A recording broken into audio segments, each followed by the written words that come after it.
Pada tahun 2033, jaminan sosial Anda bisa dipotong secara permanen, bukan sedikit. 21% dari itu hilang.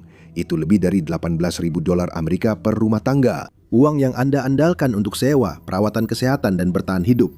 Dan yang terburuk, bahkan menunda pensiun pun tidak akan menyelamatkan Anda.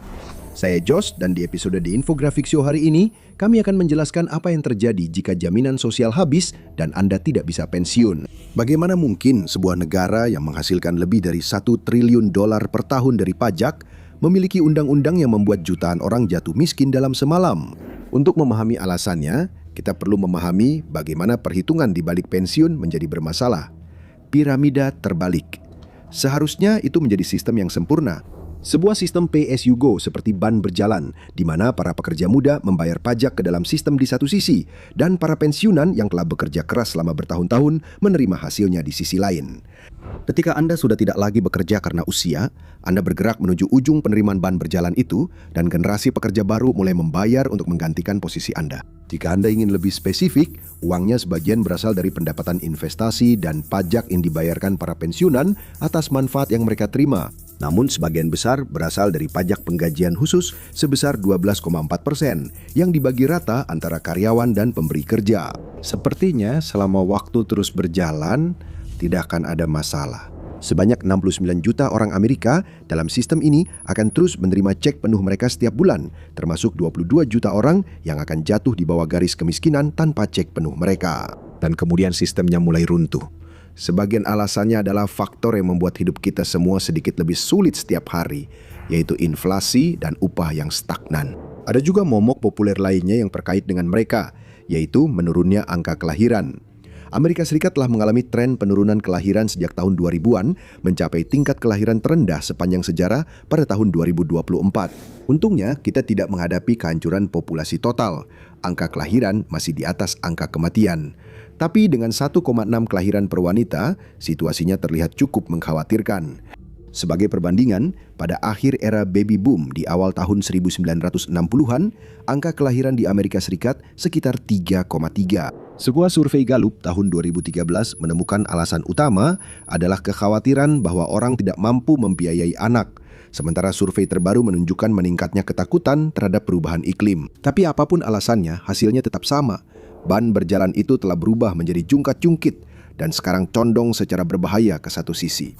Namun tingkat kelahiran sebenarnya hanya sebagian kecil dari penyebab keseluruhan. Pada tahun 1983, amandemen Undang-Undang Jaminan Sosial disahkan. Tujuannya adalah untuk menjaga dana perwalian jaminan sosial, asuransi hari tua dan penyintas atau OASI tetap mampu membayar kewajibannya hingga sekitar tahun 2058.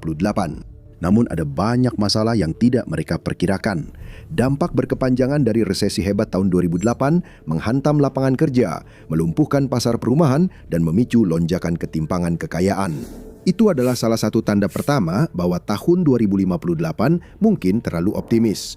Keadaan mulai memburuk pada tahun 2021 ketika defisit besar mulai terjadi. Untuk pertama kalinya sejak awal tahun 1980-an, pembayaran jaminan sosial lebih besar daripada kontribusinya. Selisihnya pun tidak sedikit, jumlahnya mencapai $56 miliar. Sama seperti pengeluaran tak terduga beberapa minggu sebelum hari gajian yang memaksa Anda mengambil dari tabungan, jaminan sosial juga memiliki rekening tabungan sendiri, yaitu cadangan atau dana perwalian. Dan sama seperti tabungan Anda, begitu dana ini habis, maka habislah sudah. Masalahnya, dana ini akan habis lebih cepat dari yang diperkirakan siapapun. Tentu saja, solusinya adalah generasi milenial harus mulai punya lebih banyak anak, kan? Tidak, bukan itu solusinya. Menurut para ahli seperti Nancy Altman, Presiden Social Security Works, kesenjangan jumlah penduduk tidak sebesar masalah ketimpangan kekayaan bagi jaminan sosial. Bagaimanapun juga, saat membayar pajak penggajian sebesar 6,2%, semakin rendah rata-rata upah pekerja Amerika, semakin kecil kontribusi kolektif mereka untuk jaminan sosial. Dan jika Anda berpikir, tentu saja kekurangannya ditutupi ketika para jutawan dan miliarder membayar pajak penggajian mereka. Nah, jika Anda berpikir seperti itu, jelas Anda berpikir lebih jauh daripada pemerintah Amerika Serikat yang menetapkan batas atas kekayaan yang dapat dikenakan pajak untuk jaminan sosial. Pada tahun 2025, batasnya adalah $176.100. Masa depan mungkin terlihat suram, tapi setidaknya Anda bisa like, share, dan subscribe. Mungkin itu satu-satunya hal yang membuat Anda bertahan di masa ketika Anda tidak bisa pensiun. Tapi apa sebenarnya arti semua ini? Setiap orang yang berpenghasilan kurang dari $176.100 tetap membayar 6,2%, yang nilainya semakin kecil seiring inflasi meningkat. Sementara itu, para jutawan dan miliarder terus menumpuk kekayaan mereka, tetapi tidak pernah membayar lebih dari 6,2% pada batas $176.100 itu. Pada masa lalu, jaminan sosial berhasil mencakup dan mengenakan pajak pada 90% dari rata-rata upah. Berkat ketimpangan kekayaan yang semakin besar, sekarang mereka hanya mencakup 83% saja. Seperti yang dikatakan para analis di Transamerica, 6% pekerja teratas mengalami kenaikan 62%, lebih tinggi dari inflasi harga, sementara upah untuk 94% sisanya hanya naik 17% saja.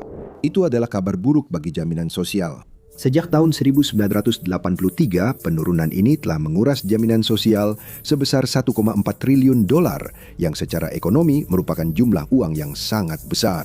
Yang membawa kita kembali ke pemotongan persentase. Seperti yang kami katakan sebelumnya, tidak masuk akal untuk berpikir bahwa cek akan langsung menjadi nol. Itu hanya menakut-nakuti saja, tapi bukan berarti kamu tidak perlu takut. Apapun yang terjadi, jaminan sosial harus tetap membayar kepada semua orang yang berhak tanpa pilih-pilih.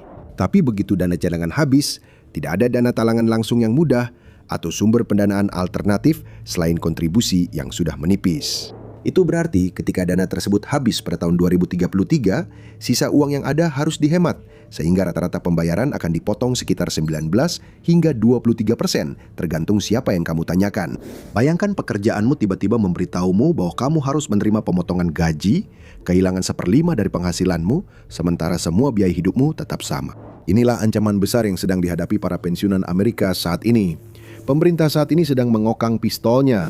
Pada generasi sebelumnya, secara proporsional, kita melihat sebanyak 5 pekerja memberikan kontribusi untuk mendukung setiap satu pensiunan. Sekarang jumlahnya hanya 3, dan di masa depan kemungkinan akan menyusut menjadi 2. Bayangkan seperti kereta yang membawa muatan berat. Kereta dan mesinnya adalah para pekerja, dan muatannya adalah para pensiunan. 5 mesin yang membawa beban berat masih terasa ringan. 2 mesin dengan beban yang lebih berat dari sebelumnya, dan hal itu membuat Anda bertanya-tanya, berapa lama kereta ini bisa terus berjalan? Menunda pensiun sampai Anda lebih tua mungkin tampak seperti solusi untuk ini.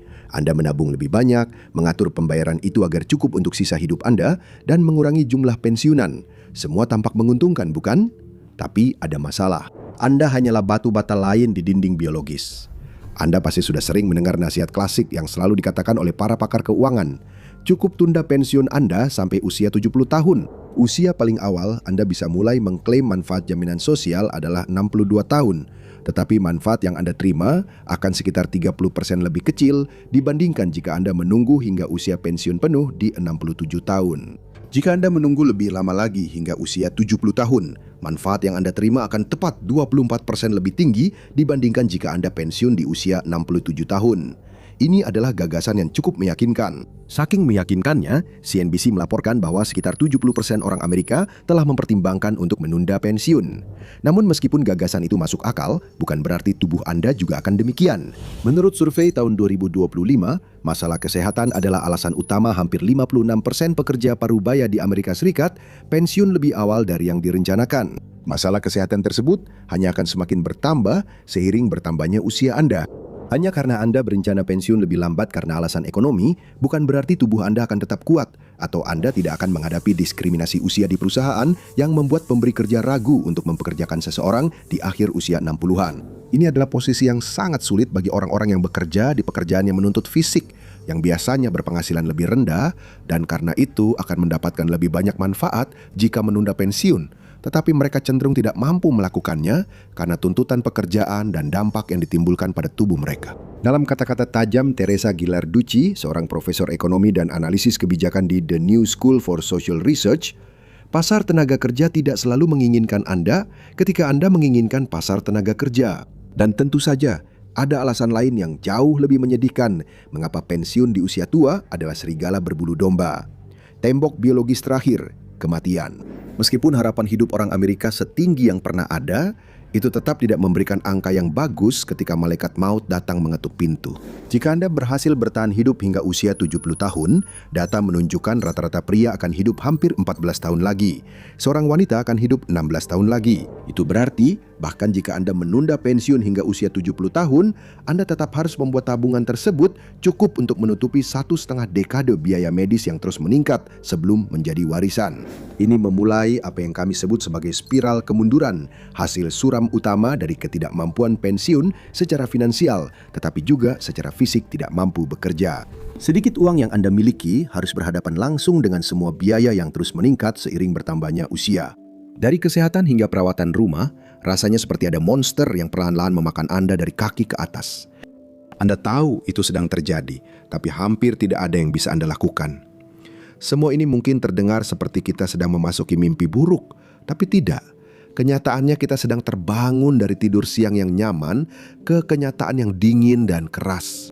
Akhir dari masa pensiun bukanlah kesalahan dalam sistem.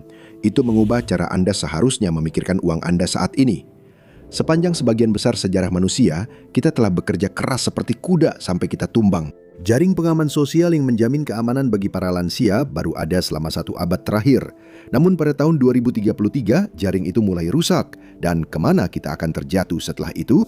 Dengan pemotongan jaminan sosial sebesar 21% yang menguras penghasilan Anda dan tubuh Anda tidak lagi mampu menutupi kekurangannya, tempat Anda menaruh sisa uang Anda menjadi sangat penting. Karena tempat terburuk untuk menyimpan uang Anda saat ini adalah tepat di tempat bank ingin Anda menyimpannya.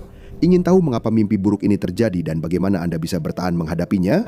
Maka Anda perlu menonton video ini. Anda sedang menyaksikan kematian kapitalisme Amerika tanpa menyadarinya, dan masa depan keuangan Anda bergantung padanya.